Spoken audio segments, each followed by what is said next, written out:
بسم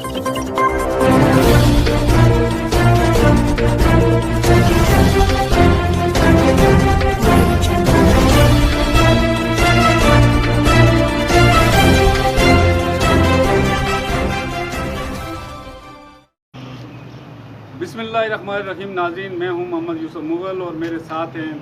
محمد شہزاد اور کامران نسیم. 1 مئی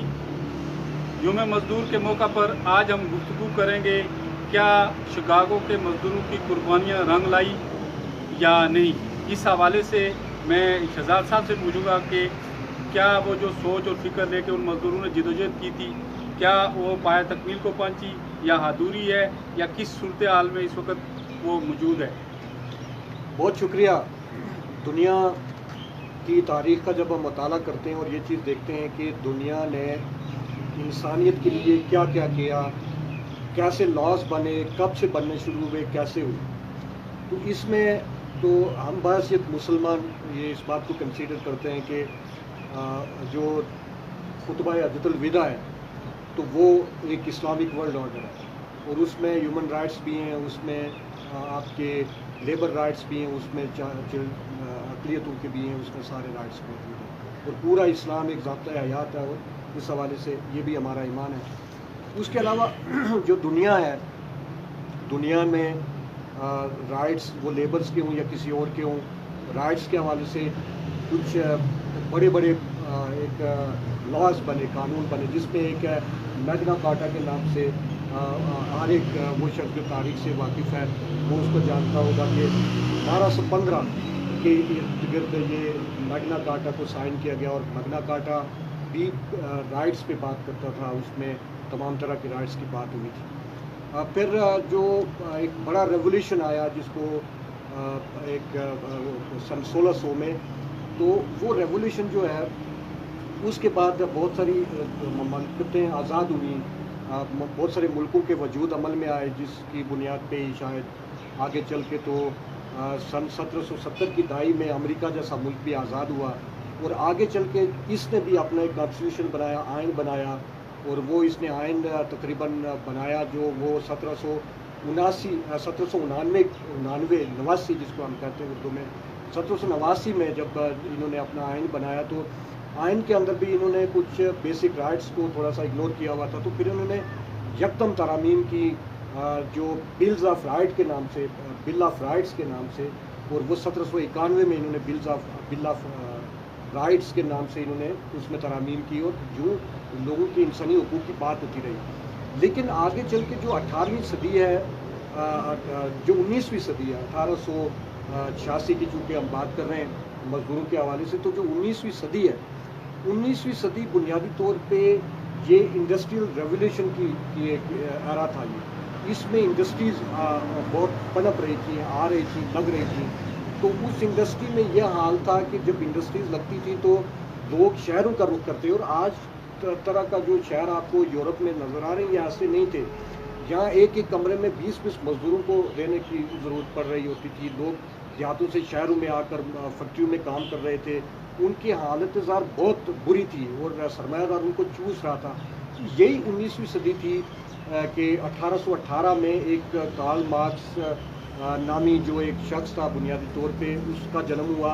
اور وہ ایک یہودی گھرانے میں اس کا جنم ہوا، لیکن آگے چل کے وہ اس نے تمام مذاہب کو الگ رکھا، اور اس نے معاشیات پہ مطالعہ کیا، اور اسی میں اس نے PhD بھی کی، اور اس نے بہت شورۂ آفاق کتابیں لکھی، جس میں دی کمیونسٹ مینیفیسٹو اور داس کیپٹل یہ بڑی مشہور ہوئی. اور ان کتابوں اور مقالہ جات نے مزدوروں کے اندر ایک تحریک پیدا کرنی شروع ہوئی، اور مزدور اپنے رائٹس کے لیے جمع ہونے شروع ہوئے. یونینز بنی، اور وہی یونینز بالآخر انہوں نے 1886 میں جا کے تو اپنے حقوق کے لیے اسٹرائکس کی بڑے پیمانے پہ، جس کو ریاست نے کچلنے کی کوشش کی، امریکہ جیسی ریاست نے، اور کچلنے میں وہ کامیابی کے لیے انہوں نے بہت بڑی وہاں پہ لوگوں کو مرنا پڑا اپنے مطالبات کے حق میں. تو کچھ کامیابیاں مزدوروں کو ملی، جس میں اوقات کار کی بات ہے، لیکن وہ مزدور بنیادی طور پہ جس فلسفے کی بات کر رہے تھے وہ فلسفہ ابھی ادھورا ہے. آج بھی مزدور کا ایک سرمایہ دار کے ہاتھوں استحصال ہو رہا ہے. اچھا کامران صاحب، ایک اس کو جو یونینز تھی، یونینز کا ایک جو کردار بنتا تھا، ایک تو یہ ہے کہ انہوں نے 19ویں صدی کی بات کی، اس میں پورا دور جو ہے وہ آپ کو پتہ ہے کہ آج تک سرمایہ دارانہ دور ہے، اس میں یونین کا جو کردار بنتا تھا، کیا وہ کردار انہوں نے نبھایا یا اس سے بھی وہ نچلے سطح پہ آ گئی؟ اس حوالے سے آپ گفتگو کریں تو ناظرین۔ اچھا، بہت خوبصورت اس کا بیک گراؤنڈ جو شہزاد صاحب نے آپ کے سامنے رکھا ہے، اور ظاہر ہے اس میں کہنے کے لیے بہت سارا کچھ ہے، لیکن پروگرام کا ٹائم جو ہوتا ہے وہ کم ہوتا ہے، اس کے اندر ہی اس کا احاطہ کرنا ہوتا ہے۔ میں اس ساری بات کو انڈورس کرتے ہوئے شہزاد صاحب کی جو آپ یونین کا کردار پوچھیں، تو یہ جو انقلاب جس کا انہوں نے ذکر کیا جو آیا، تو اس میں بھی بہت سارے اپس اینڈ ڈاؤنز آتے رہے۔ لوگوں نے ان شخصیات کے اوپر بھی پھر عدم اعتماد بھی کیا، جس طرح روس کا انقلاب تھا تو اس کو کچھ عرصے کے لیے پھر مانا جاتا ہے ایک طبقے کی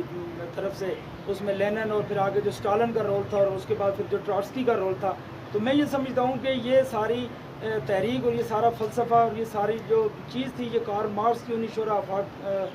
کتابوں اور اس کی جو سوچ اور فکر تھی، اسی کے مرہون منت تھا۔ تو جہاں تک یونینز کا کردار تھا، جو بات آپ نے پوچھی ہے، اپنے وقت میں یونینز تو کردار ادا کرتی رہیں، مگر جو آج کا دور ہے جس میں ہم بیٹھ کے بات کر رہے ہیں، یہاں پہ ہم یونینز کی دو شکلیں دیکھتے ہیں۔ ایک وہ یونین ہے جس کو اس سوچ اور اس فکر کے اندر پروان چڑھانا تھا، ایک آج سرمایہ دارانہ نظام نے اسی کو کچلنے کے لیے اس کی ایک اور شکل پیدا کی، وہ ایسی ایسوسیشنز کی صورت میں، وہ ریاست کے نیچے، ریاست کے انڈر کچھ ایسی چیزوں کو جو آرگنائزیشن مختلف طبقات کی بنائی گئی، جو ایسوسیشن بنائی گئی، آفیسرز ایسوسیشن ہوئی،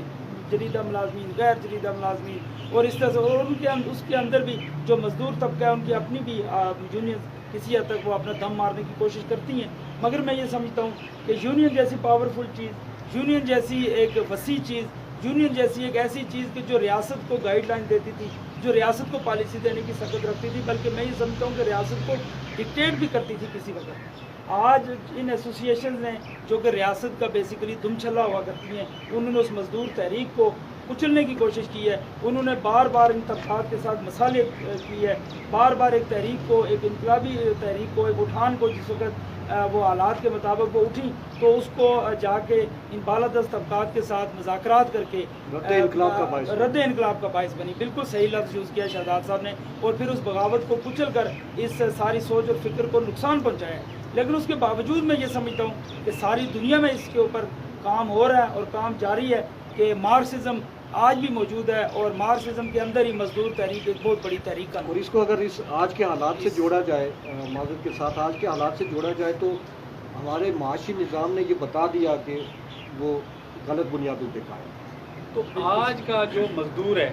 کیا شعوری طور پر اس کو پتہ ہے کہ مزدور کے اوقات کار کیا ہونا چاہیے، اس کے یونین رائٹس کا کیا کام ہے؟ ہے، جس طرح کامران صاحب نے بات کی، یونین کا کام ہے کہ وہ نہ صرف اپنے ان لوگوں کو ٹرین کرے، ان کو ٹیچ کرے، بلکہ وہ ریاست کو گائیڈ لائن دے، وہ ریاست کے اندر بننے والی، ریاست پاکستان ہو یا ہمارا آزادی خطہ ہو، اس کے اندر ہونے والی لیجسلیشن میں ان کا انپٹ اور رول ہونا چاہیے۔ تو بنیادی طور پہ ہمارا جو یونین ہے، اس یونین نے اپنے اختیارات کو، اپنے اس مینڈیٹ کو کمپرومائز کیا ہوا ہے، اور اپنے ذاتی معاملات کی حد تک وہ کام کر رہے ہیں، جس کی وجہ سے اصل مزدوروں کا جو ایشو ہے، نہ اس کو پارلیمان کے اندر وہ وقت ملتی ہے، نہ ان کو قانون سازی کے اندر وقت ملتی ہے۔ مزدور آپ کا باہر پڑا ہوا ہے، اور سارے سرمایہ دار آپ کے پارلیمنٹ میں جا کے قانون سازی میں وہاں پہنچے ہوئے ہیں، جاگیردار آپ کا وہاں پہنچا ہوا ہے۔ تو بنیادی طور پہ اسٹرینتھ تو مزدوروں کی ہے، اسٹرینتھ تو غریبوں کی ہے، لیکن ان کے اوپر حکمرانی کرنے کے لیے 10% کا بھی سے کم طبقہ وہاں قانون سازی میں موجود ہے۔ تو اٹ مینس کہ فیلئر ہر دونوں طرف سے ہے کہ ہم نے اپنے رائٹس کو کمپرومائز کیا پروگرام۔ اچھا، میں آپ کی اس بات میں ایک بات ایڈ کر لوں، جو بات آپ نے پوچھی، اور دریا کو کوزے میں بند کر دیتا ہوں مختصراً ایک بات کہہ کے، کہ جو اوقات کار کی ہم تعین کی جو بات کر رہے تھے، اور اس آپ نے پوچھا کہ یونین مزدور کو پتہ ہے، تو میں آپ کو یہ بات کہتا ہوں دعوے سے کہ آج بھی مزدور کو اس بات کا نہیں پتہ۔ ریاست استحصال کر رہی ہے۔ میں چھوٹی سی مثال دے کے آپ کو واضح کروں گا، سمجھ آ جائے گی کہ سرکاری ملازم بالخصوص جو گورنمنٹ سرونٹ ہے، آج بھی ریاست یہ کلیم کرتی ہے کہ گورنمنٹ سرونٹ جو ہے وہ 24 گھنٹے کا ملازم ہے۔ 8 گھنٹے کے بعد، 8 گھنٹے کام کرنے کے بعد جب وہ گھر چلا جائے گا، اس کو ریاست جب چاہے واپس بلا سکتی ہے، ایک عام کلرک کو بھی، پولیس ہے، ڈاکٹر ہے، بالکل۔ تو اس لیے یہ اوقات کار کا تعین جو ہے، یہ بھی ایک ڈرامہ ہے۔ یہ ایسی بات نہیں ہے کہ وہ اوقات کار وہ ہیں کہ جو ان کا ایک دفتری نظام ہے جس کے اندر ان کی جواب طلبی کی جا سکتی ہے. اس کے علاوہ بھی میں کہتا ہوں رات کو 2 بجے ریاست اگر بلائے گی تو اس کو آنا پڑتا ہے اور آ کے اپنا جو کام ہے وہ کرنا پڑتا ہے. اور میں یہ سمجھتا ہوں کہ یہ ایک بڑی ڈیبیٹ ہے کہ آیا یہ ہونا چاہیے یا نہیں. اچھا، پروگرام کے دوسرے حصے میں ہم بات کریں گے کہ کرونا وائرس کے بعد پیدا شدہ صورتحال میں جو حکومت کے کام تھے اس حوالے سے ہم نے روز گفتگو کی، تنقید بھی کی، تصحیح کی، جو بھی ہم کر سکتے تھے اپنے ناظرین کو دکھاتے رہے. آج ہم آپ سے یہ پوچھنا چاہتے ہیں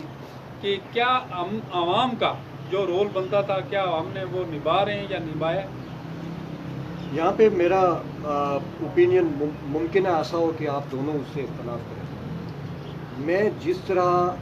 حالیہ کرونا وائرس کی وجہ سے گورنمنٹ کی کارکردگی سے مطمئن نہیں ہوں اور میں اس بات کو محسوس کرتا ہوں کہ گورنمنٹ نے اپنا رول ادا اس طرح سے نہیں کیا ایز اٹ از. میں بالکل یہ بات کہتا ہوں کہ ایک عام شہری نے بھی اپنا ذرائع اس طرح سے سر انجام نہیں دیے. البتہ میں یہ ضرور کہتا ہوں کہ ہمارے لوگوں نے سیکریفائز ضرور کیا ہے. ہمارے لوگوں نے آج تک اپنی عزت نفس کو برقرار رکھا ہے. ہمارے لوگوں نے آج تک ریاست کو فالو ڈس اوبے نہیں کیا. آگے مطلب اب میں اگر یہ کہتا ہوں تو پھر یہ بات بھی ہوگی کہ پھر آپ مطمئن کیوں نہیں ہیں. تو اوبے اس لیے کیا کہ اگر انہوں نے کہا کہ دکان بند کریں تو انہیں لاکھوں کروڑوں کا نقصان بھی ہو رہا ہے تو انہوں نے بند کیا. انہوں نے کہا کہ اپنی قیمتی سے قیمتی گاڑی کھڑی کر دیں، اس کی انسٹالمنٹ بھی اس کو جمع کروانے کے لیے، لیکن اس نے وہ کروڑ روپے کی گاڑی بھی کھڑی کر دی اور بینک کا مقروض ہو کے بیٹھا. اس نے اس طرح بھی سیکریفائس کیا کہ ریڑھی باندھ تھا، ریڑھی لگاتا تھا، بال بچے کا پیٹ پالتا تھا، لیکن اس نے وہ سارا کام چھوڑ کے وہ گھر بیٹھ گیا اور اس نے ریاست کے حکم کو لبیک کہا. اس کے علاوہ اگر ہم یہ دیکھیں کہ اسکولس تھے، باقی چیزیں تھیں جو پرائیویٹ سیکٹر پہ چلنے والی تھیں، پبلک سیکٹر پہ جو گورنمنٹ کا تھا اس نے بند کر دیا. شاید ملازمین نے شکر بھی ادا کیا کہ ٹھیک ہو. لیکن جو بنیادی طور پہ روزانہ کی بنیاد پہ کام کرتا تھا اور کھاتا تھا اس نے ریاست کی مکمل پاسداری اور فرما برداری کی. لیکن میں مخالفت یا میں مایوس اس بنیاد پہ ہوا ہوں کہ اتنی بڑی قربانی دے کے نان ایشوز میں، غیر ضروری چیزوں میں ہمارے جو پبلک ہے وہ انوالو ہو کے تو اس سارے اپنی قربانی پہ پانی پھینک دیں. کامران صاحب، اسی بات کو تھوڑا سا آگے بڑھاتے ہوئے آپ یہ بتائیں کہ کیا گورنمنٹ کو جو ان کو انفارمیشن دینی تھی عوام کو، کیا وہ صحیح طرح ان کو وہ پہنچا سکی یا عوام سمجھ کے بھی اس میں مطلب ہے اس طرح انوالو نہیں ہو سکی یا اس طرح کا وہ کردار ادا نہیں کر سکی؟ اچھا یوسف صاحب، آپ نے جو اپنے سوال کے ابتدا میں جو بات کی تھی نا کہ حکومت پہ ہم تنقید کرتے رہتے ہیں اور ریاست پہ بھی ہم تنقید کرتے رہتے ہیں، تو وہ تنقید حکومت اور ریاست پہ اس لیے ہوتی ہے کہ ریاست کے پاس وسائل ہیں، ریاست کے پاس اختیار ہے، گورنمنٹ اس کو جو ہے نا ایکسرسائز کرتی ہے اور ظاہر ہے گورنمنٹ اکاؤنٹیبل ہوتی ہے اور ادارے لوگ ان سے سوال پوچھتے ہیں اور اسی طرح میڈیا ان کے اوپر اسی لیے تنقید بھی کرتا ہے. لیکن آج جو ٹاپک آپ جس پہ بات کر رہے ہیں کہ لوگوں نے اپنی ذمہ داری کس حد تک پوری کی، تو میں بالکل بنیاد سے یہ بات اس کی اپنی یہاں سے جس ٹیبل پہ ہم بیٹھے ہوئے ہیں میں یہاں سے یہ کہنا چاہتا ہوں کہ ہمارے ناظرین جو ہمیں دیکھتے ہیں آج کل ہر روز یہ پروگرام کرتے ہوئے، تو ہم یہ پروگرام اسی موجودہ صورتحال کے تناظر میں پہلے دن سے کر رہے ہیں اور اپنی ذمہ داری سمجھ کے کر رہے ہیں. بالخصوص آپ دونوں کا تو بہت ہی زیادہ کنٹریبیوشن ہے اس کے اندر کہ آپ نے اس کو ایک ذمہ داری سمجھا کہ بحیثیت ایک جرنلسٹ کے، بحیثیت ایک سول سوسائٹی کے، بحیثیت ایک باغ کے شہری کے، آپ نے جو اپنا انپٹ دے سکتے تھے اپنے موجودہ اس صورتحال کے اندر اور موجودہ جو آپ کے دستیاب وسائل ہیں ان کے اندر، تو وہ آپ دے رہے ہیں. میں یہ سمجھتا ہوں کہ اسی طرح جو شہزاد صاحب نے بات کی کہ لوگوں نے اپنی اس کے مطابق دستیاب وسائل کے اندر یا زمینی حقائق کو مد نظر رکھتے ہوئے جس حد تک لوگ تعاون کر سکتے تھے لوگوں نے تعاون کیا، بلکہ میں یہ سمجھتا ہوں کہ لوگوں نے اپنے مزاج اور طبیعت اور حالات سے بڑھ کے کیا. تو اب جو آپ نے سوال پوچھا کہ گورنمنٹ میسج کنوے کر سکی یا نہیں کر سکی، تو اگر ہم اس کا کمپیریزن کریں دنیا کی باقی جو ہمارے ارد گرد جو پڑوسی دوسری حکومتوں کے ساتھ، تو میں یہ سمجھتا ہوں کہ تھوڑی سی مایوسی ہے. ہماری گورنمنٹ حالانکہ ہمارا کنٹرول میڈیا ہے، سارا کچھ ہمارے یہاں ادارے موجود ہیں، تو گورنمنٹ اس طرح سے تو اپنا میسج کنوے نہیں کر سکی. لیکن بہرحال گورنمنٹ نے اپنی بساط کے مطابق اور کچھ اداروں نے جو نان گورنمنٹ آرگنائزیشنز ہیں اور جو اس طرح کے ادارے ہیں انہوں نے پیغام پہنچانے کی لوگوں تک کوشش کی ہے. لیکن ہمارا انفراسٹرکچر، ہمارا جو سارا جو ماحول ہے، جو ہمارا بالخصوص یہ جو میڈیا ہے اس کی اپروچ کتنے لوگوں تک ہے، اس کی وجہ سے بھی بہتر میسیج نہیں جا سکا. اور میں یہ سمجھتا ہوں کہ دیہاتوں میں تو بہتر میسیج نہیں جا سکا، لیکن اس کے باوجود دیہات ہمارے اس لیے محفوظ ہیں کہ وہاں پہ اس طرح کی ایکٹیویٹیز یا بہت زیادہ تھریٹ بھی نہیں ہے. تھریٹ زیادہ شہر میں ہی ہے اور اسی میں زیادہ میسیج کی ضرورت بھی ہے. میں تھوڑا سا اضافہ کروں گا، ممکن ہے اس میں مزید انپٹ کامران صاحب کا بھی ہو. اب ہم جب ایک طرف سیکریفائس کی بات کر رہے ہیں کہ سیکریفائس کیے کام آدمی نے، تو پھر لیک کہاں پہ کر رہے ہیں، کمزوری کہاں پہ ہے، پھر ڈس اوبے کہاں پہ کر رہے ہیں، وہاں اس پہ ہم تھوڑی سی بات کرتے ہیں کہ کیا کرنا چاہیے تھا. اتنا بڑی قربانی دے کے آج بھی پورے باغ شہر کا آپ چکر لگائیں، آپ کو کوئی بھکاری نظر نہیں آیا. بڑی بات ہے. میں آپ کو سب کچھ بند ہونے کے باوجود لوگ پیٹ پہ پتھر باندھ کے رہ رہے ہیں. کیا کر رہے ہیں مجھے کوئی سمجھ نہیں آتی، کیسے ایک دوسرے کا خیال رکھتے ہیں، لیکن آپ کو کوئی مقامی قسم کا بھکاری کچھ اس طرح کا بندہ نظر نہیں آیا. ایسا ہی ہے، میرا خیال آپ لوگ اتفاق کریں گے. بہت سارے مخیر حضرات اور کچھ لوگ تعاون بھی کر رہے ہیں جو راشن گھروں میں پہنچاتے ہیں، اس وجہ سے بھی وہاں کیوں نہیں ہو رہا. اب ہم کہاں پہ جا کے نقصان کر رہے ہیں کہ ہم سچ نہیں بول رہے. ہم اسلام آباد میں، کراچی میں، لاہور میں آ کے گڈ ٹرانسپورٹ کے کنڈکٹر بن کے آ جاتے ہیں. سچ نہیں بولتے کہ ہم اب ریاست کی آنکھوں میں اگر بھول جھونکی ہوئی ہے، یا ان کو پتہ بھی ہے کب سے یہ باتیں چل رہی ہیں. 5,000 روپیہ دے کے وہاں پہ ہم آ جاتے ہیں، آ کے پوچھتے ہیں، کوئی پوچھے بھی تو کہتے ہیں جی میرے ٹرک کے ساتھ کنڈکٹر میں. اب یہ ایک اچھے شہری کی، اور وہ ایک شخص اس کو اگر آسانی سے وہ رکے، اپنا کرنٹائن کرے، تو ممکن ہے کتنے لوگوں کا بھلا ہو سکتا ہے. پھر ہم یہ کرتے ہیں کہ ہم بازار میں آتے ہیں. بازار میں آ کے تو ہمیں یہ چاہیے کہ ہم ڈسٹینس اختیار کریں،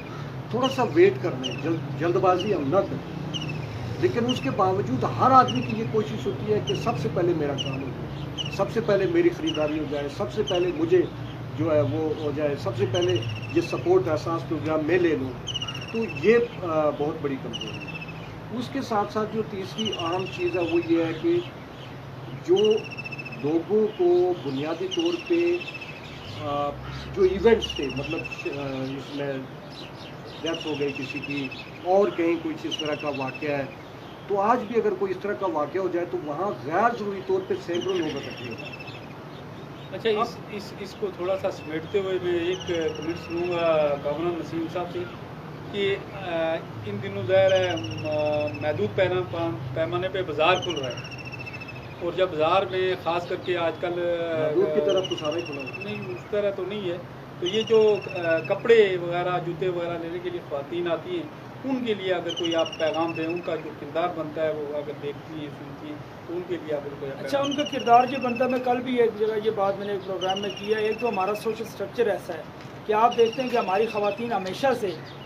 بہت بڑی تعداد میں جو خواتین کے 90% سے زائد وہ کبھی اکیلی بازار نہیں آتی. 2 خواتین 3 خواتین تو بالکل آتی نہیں. تو اب خواتین کا یہ بھی ایک مسئلہ ہے کہ ہمارا سوشل سٹرکچر ایسا ہے، جو خواتین جاب کرتی ہیں گھر سے شاید وہ اکیلے نکل آتی ہیں، آگے وہ بھی اکٹھی ہو جاتی ہیں کسی گاڑی پہ جس کے سفر کرتی ہیں جیسے. لیکن خواتین ہماری گھر سے جب بھی آتی ہیں وہ کم از کم 2 خواتین اور 3-4 ٹولی کی بھی صورت میں بھی آتی ہیں. تو اب اس کے اوپر ہمیں تھوڑی سی توجہ دینے کی ضرورت ہے کہ آپ اس کو کم سے کم کیجیے. اچھا، خواتین کے بازار آنے پہ کوئی پابندی نہیں ہے، خواتین کے بازار آنے کا طریقہ کار پہ اسکپ ہو جائے گی میرے ذہن سے. یہ بات بڑی امپورٹنٹ ہے. جی کامران صاحب، ہوتا یہ ہے کہ ایک دسترخوان پہ سحری کر، ایک بیڈ روم میں سو کے، ایک روم میں سارے لوگ رہ کے، وہی لوگ جب صبح ایک ہی گاڑی میں آ کے ایک دکان میں ہوتے ہیں، اگر ان کی تعداد کوئی 4-5 ہے تو وہاں 2 پولیس اہلکار یا ہمارا انتظامیہ آفیسر جا کے ان کو کہتا ہے کہ آپ نزدیک کیوں بیٹھے ہیں. اب یہ بھی عجیب بات ہے نا. اچھا، اس میں یہ ہے شہزاد صاحب عوام کے کردار پہ بات کر رہے ہیں. یہ پوائنٹ آپ کے جینوین ہے، لیکن وہ کس صورت میں ہے؟ وہ اس صورت میں کچھ پولیس اہلکار کو نہیں پتا کہ یہ ایک گھر کے لوگ ہیں. سنیں، اب یہی تو میں کہہ رہا ہوں، ایک گھر میں بھی لوگوں کو اکٹھے نہیں رہنا چاہیے. یہ غلط بات ہے کہ ایک دسترخوان پہ آپ بیٹھتے ہیں، اتنا قریب آپ بیٹھتے ہیں کہ آپ اس سوشل ڈسٹینسنگ کو ختم کر دیتے ہیں. گھر کے اندر بھی آپ میں آنا چاہ رہا تھا اس بات میں. اب وہ جب پولیس اہلکار ان کو یہ کہتا ہے کہ آپ اکٹھے کیوں بیٹھے ہوئے، اس وقت بھی ان کو احساس نہیں ہوتا کہ یار ہم تو ایک جگہ پہ رہتے ہیں، ایک گھر میں رہتے ہیں، تو یہ کیا بات ہے؟ صحیح. تو لہٰذا ان کو یہ چاہیے کہ آپ لوگ نہ اکٹھے ہو کے چلیں، گھر میں بھی اس طرح نہ بیٹھیں، گھر میں بھی ایسے بچوں کو اتنا پیار نہ کریں آج کل، یعنی اتنا قریب نہ جائیں اس حالات بالکل میں، ایک ایگزیکٹلی، دوسرے کے اتنا قریب مطلب نہ ایک جو روٹین آپ کی لائف ہے، آپ کو یہ بات سمجھ جانی چاہیے کہ آپ لوگوں کا ڈسٹینس ایک فیملی ممبر ہونا ضروری نہیں ہے، آپ اس میں بھی ڈسٹینس بنائیں. صحیح ہے. اچھا، اس میں آخری بات میرے خیال میں پروگرام کا ٹائم بھی ختم ہو رہا ہے کہ یہ بات ذہن میں رکھنی چاہیے ہم سب لوگوں کو کہ یہ جو ہم اس کو ایزیوم کر رہے ہیں کہ یہ گرمی میں ختم ہو جائے گا، یہ رمضان کے بعد نہیں رہے گا، رمضان کی برکت سے ختم ہو جائے گا، 2 مہینے میں ختم ہو جائے گا، خدا نہ خواستہ شاید ہمیں اگلے 6 مہینے یا 6 سال بھی اس کرونا کے ساتھ رہنا پڑے، 60 سال رہنا پڑے اس کی ویکسین بننے تک. یہ ساری سوشل ڈسٹینسنگ اور یہ چیزیں ہمارا یہ پورا سوشل کلچر بن جائے، چینج ہو جائے سارا. بالکل جس طرح زلزلے کے بعد ایک دم ایک چینج آیا، تو اس چینج کو ایکسیپٹ کرنے کے لیے بھی ہمیں تیار رہنا چاہیے کہ ہمیں لانگ ٹرم آپ کے پاس جو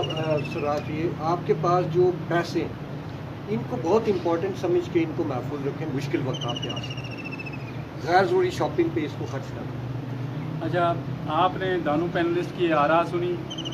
اور عوام کو چاہیے کہ وہ ہمیشہ گھر میں بھی ڈسٹینس رکھیں اور چلتے ہوئے بھی، اور تمام میل ملاپ جہاں بھی آپ جاتے ہیں عزیز و اقارب کے ساتھ ملتے ہیں تو تھوڑا فاصلہ رکھ کے ملیں. اپنے میزبان یوسف مغل اور کامران نسیم اور محمد شہزاد کو دیجیے اجازت. اللہ حافظ.